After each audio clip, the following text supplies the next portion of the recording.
Ake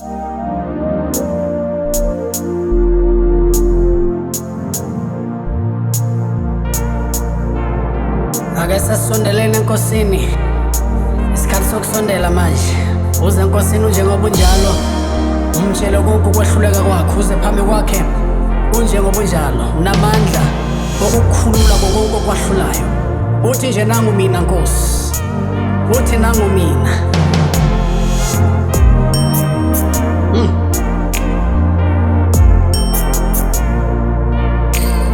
Nangu mina, nangu mina, nangu mina, nangu mina Nkosi, nangu mina, nangu mina, nangu mina,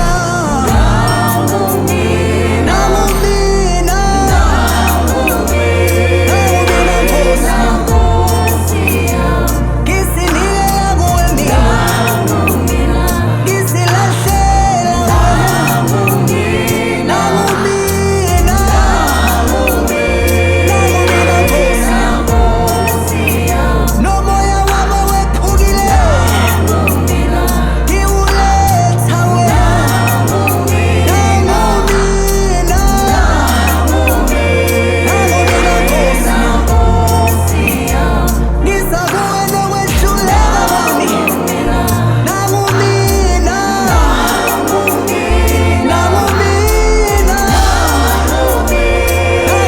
Nkosi, ngiza kuwe ngimanqeba, nangu mina, ngiza nemithwalo yami, ngiza nezikatazo zami wena, nangu mina, nangu mina Nkosi,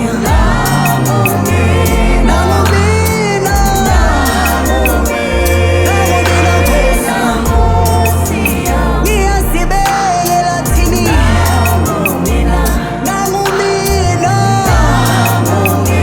ngenza umsebenzi ophelele empilweni yami, ayibonge iguqule Nkosi, guqula impilo yami, nangu mina,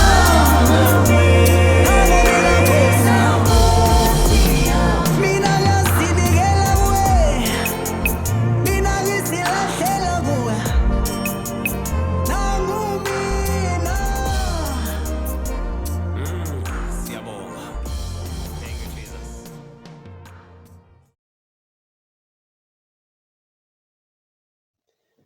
Ngikubingelela mhlobo wami egameni likaJesu nasekuseni.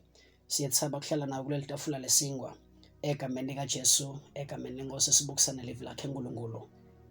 Kusenhlitweni yakhe uNkulunkulu kulibona libandla lilihle likhadidela liqebedela, ngoba iBhayibheli lithi egameni likaJesu uyalihlanda libandla lakhe uNkulunkulu ngesigezo semandi ngelivi, kuze kube libandla lelinebukhosi. So iJerusalema egameni likaJesu lena uNkulunkulu Jesu lafise kubuya ayikhanza iJerusalema lelihle lehlotshiswe kahle, lenetibonza letinze, lenemasango alo.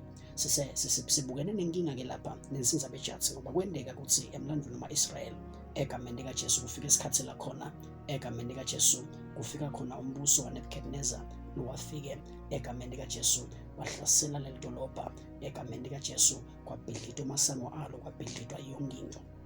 So iJerusalema yaba semahlazweni egameni likaJesu, kwathathwa netimvo tasethempelini tabuyiselwa egameni likaJesu, ekwahanjwa nadodayiswa eBabylon egameni likaJesu. So siyabona lokho ukuthi libandla nawufunza uqhubeka nemlando uyathola lokho ukuthi vele iJerusalem, the physical Jerusalem, kwaba kunenge ama-attacks lake afika khanza kuse baphambuka endleleni takhe uNkulunkulu, athumele uNkulunkulu titsa tifike tibasuse even labo bathunjwe, lesensikhathi babuyiswe baphindze babuyiswe futhi. Lithempeli nje selike labhidlika kathathu egameni likaJesu, egameni likaJesu labhidlika ngesikhathi saNebukadneza, laphindze labhidlika futhi egameni likaJesu ngesikhathi senkosi yangasenyakatho lekuthiwa u-Antikhos.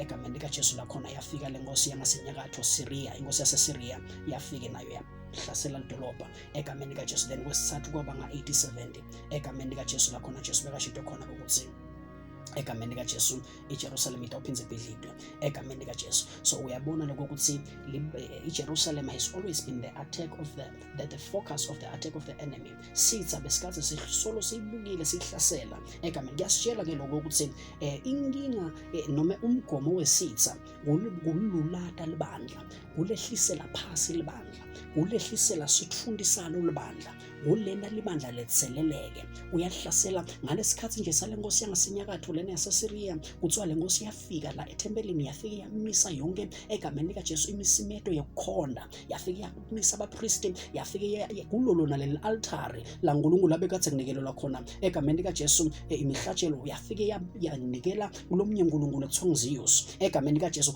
yalilulata lithembele, yalilulata libandla, yalenda lakucekeleka phasi. So siyabona ukuthi uNkulunkulu every time abekade asebenza ngebantu abavusa kuvuke egameni likaJesu, avuse abantu uNkulunkulu abantu abanemthwalo ngokuthi libandla iJerusalem iphindze futhi ibuyiselwe futhi ibe yinhle futhi egameni likaJesu. So iJerusalem egameni likaJesu kwavuka ngathi khathi tabo egameni likaJesu kwavuka ngathi khathi tabo Ezra egameni likaJesu la khona kwakhiwa khona lelithembele egameni likaJesu, lakhiwa lithembele bo Ezra bafika nabo priest, kwaphindze kwaqhubeka bo priest egameni likaJesu. Kwafika ke manje nabo Nehemiya nabo bafike bona baba nemthwalo wetibonza ukuthi yebo ke lithembele selikhona manje, sesiyalibona lithembele selikhona, sesiyababona nebapriest sebakhona, kodwa tiphi tibonza? Ngoba iJerusalem ayinhle ngetibonza tayo. iJerusalem nekuphelela kwayo akusilo nje lithembele kuphela, kodwa iJerusalem egameni likaJesu yinhle ngemasango ayo nangetibonza tayo. So ke sesiyabuka ukuthi kusho ukuthini kithi silibandla kubhidlikelwa masango, kubhidlikelwa netibonza. Elanga lelengcele sibukile sabona ukuthi kusho ukuthini kubhidlikelwa tibonza. So namuhla ngifisile ukuthi sesibukisana ukuthi beka kathi abaluleke ngani emasango kuleli dolobha, beka kathi amcoka ngani. Kusho ukuthini libandla ukuthi libhidlikelwe masango alo, emasango alo ashiswe ngemlilo, and singawabuyisela kanjani? Because we need to restore everything. Yonke into idzinga ukuthi ibuyele la bekathi khona. Kuthiwa ngalesikhathi ngale nkosi yasenyakatho nawufunza Daniel chapter number 9 nawufunza lapho chapter number 10 verse number 32, uyathola lapho kuthiwa labo labamati kahle uNkulunkulu bayawumelana nale nkosi. So kudzinga abantu labatawukwathi ukuthi bavusele tibonza ngulabamati kahle egameni likaJesu. Kuthiwa kwavuka nje lapho egameni likaJesu lonye umJuda lekuthiwa nguMaccabees egameni likaJesu, kuthiwa kwaba neMaccabean revolt egameni likaJesu. Bathi angeke sihlale phansi siyasukuma manje, ngoba kudzinga abantu labatawuthi we are not satisfied, angeke sihlale sibone iJerusalem iphansi, iJerusalem yelulateka nje, sitawusukuma. Ngiwathi Nehemiya lana sitawusukuma egameni, akasho nokuthi ngitawu, shothi lembo idzinga ukuthi sibe nemcondo egameni likaJesu. Wathini umcondo wemtimba ukuthi kuze iJerusalem ibe yinhle? It won't be a one man show. We need egameni likaJesu sibambisane nguloya naloya adlale ichaza lakhe, noma ngabe shotha ukwabitela ukuthi awusuye chwephesha kodwa kwakha njengabapostoli, kodwa you are a perfumer, you have your role to play. Kuthiwa bebekade bakhangala ngalesinye sandla babe bahlomile egameni likaJesu. Kusho ukuthi ma principles zawudimiso ukuthi sisakha singakha kanjani egameni likaJesu. You need to be building the side and the side ube uhlomile, shothi you are building with a storm in mind. Wakha unesitha emcondweni egameni likaJesu. Wathi ukuthi sempilo eqhubekako ngoba akashayitanda sathane nakabona iJerusalem atibonza taloti vuka kuthiwa lapha egameni likaJesu, egameni lathi nalivuka beva egameni likaJesu bo Sanbalati nabo Tobiya ukuthi litibonza tiyavuka futhi kuthiwa bathukuthela bagaya tiboti. Nakabona sathane libandla lebuyiselwa enzaweni yalo yebuhle, uthukuthela gaya tiboti akajabuli. Nakabona sathane umvulo omusha lovusela ibonza lokho lemthanazo wokulinza alinze emthanazweni, abona make lovusela altar ekhaya, abona babe lonesikhathi sakhe sekuthanaza uvuke ema-altar asekhaya kuthanazwe egameni. Kuthiwa iJerusalem ibe semahlazweni egameni likaJesu, ngoba lokwakhiwa nje kuvuswa kuthiwa kwaqala ngasekhaya, kuthiwa wonke umuntu wakha asuka ngasekhaya. It's a principle. It means the rebuilding begins from home egameni likaJesu, because a community unoma umango wakhiwa mindeni lekuleyo ndzawo. So nangabe shotse emakhaya abambene egameni likaJesu kuvuka i-altar la uNkulunkulu lapho kukhulekwa kubanjiswene egameni likaJesu, kuthanazwa ukuthi tibonza teJerusalem ngosi ativuke futhi tibe tinhle futhi kungathanazwa nje kuphela, kodwa phinze egameni likaJesu kusukunywe kwakhiwe egameni likaJesu.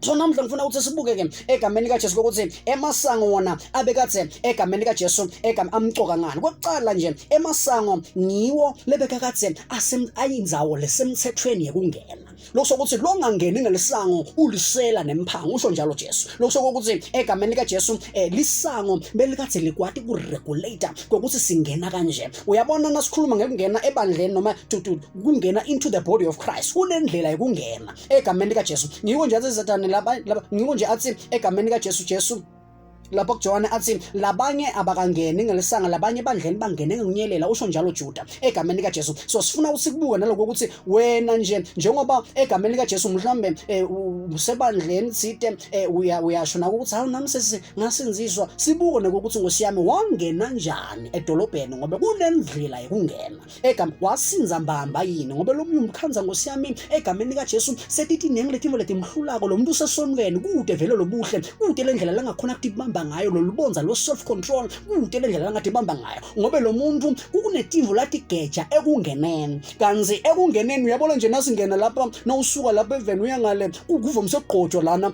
ukhonza ukuthi uyoqhotshelwa lapha ukuthi awu ungene kahle egameni kaJesu. So kunalabanye labashodelwa liphawu ukuthi bangene kahle kanzi ngilolu phawu ukuthi bangene kahle lolutabenta ukuthi noma kungafika siphi siza noma kungafika kuphi kuthiwa yemngam ufunani lana ufika ukuthi awu nasi ngcevetelo siyamgunyada ngilapha ngemagunya ngiwakhona la egameni kaJesu ngisemagunyeni la egameni kaJesu.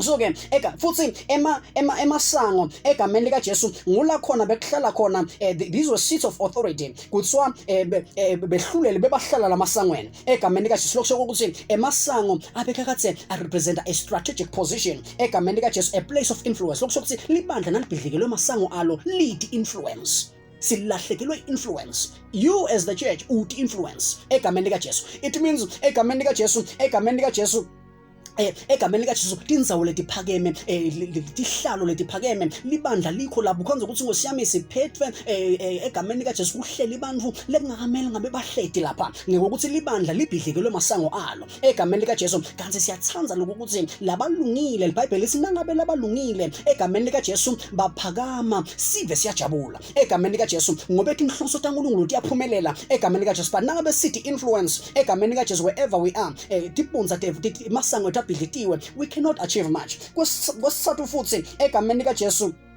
kuthiwa livi belekade lifunzwa la egameni kaJesu masangweni kuthiwa baprofeti bebekade bamemetela khona umlayeto waNkulunkulu la masangweni egameni kaJesu. Lokusho ukuthi amelele ukuthi thoba phasi egameni kaJesu kwe-authority yelivi laNkulunkulu. Lokusho ukuthi nasibhidlikelwe masango libandla lelide emasango egameni kaJesu livi laNkulunkulu liyalulateka nje egameni kaJesu lithi indzawo kulomzalwane lo mzalwane uyiJerusalema kodwa lede tibonza lede masango elivi egameni kaJesu. Lokusho ukuthi egameni kaJesu live lakhe uNkulunkulu lide indzawo egameni kaJesu. How is your word life egameni kaJesu? Live la uNkulunkulu ulifunza njengosiyami egameni kaJesu nakuthena ngoba kumele ukuthi live la uNkulunkulu uhlale njalo udenya lapha kulo nangabe lesango lakheke kahle you are constant in the word of the Lord. So uNkulunkulu akaseside emasango abuyele enzaweni yalo egameni kaJesu. Ngiyacela sesithanaze egameni kaJesu umthanazo wakho kube ngokuthi Nkosi buyisela kimi egameni kaJesu ngihlumelelise ngibuyisele emasango ami abuyele mekahle kuze ukuthi iJerusalema ibe yinhle ikhange ijabulise egameni kaJesu kube lithumba uNkulunkulu. Siyabonga baba live lakho leli sibusise ngalo nasekuseni wendele buhle nekuvunyiswa nekubatshata kwelibito lakho in Jesus name amen. God bless you.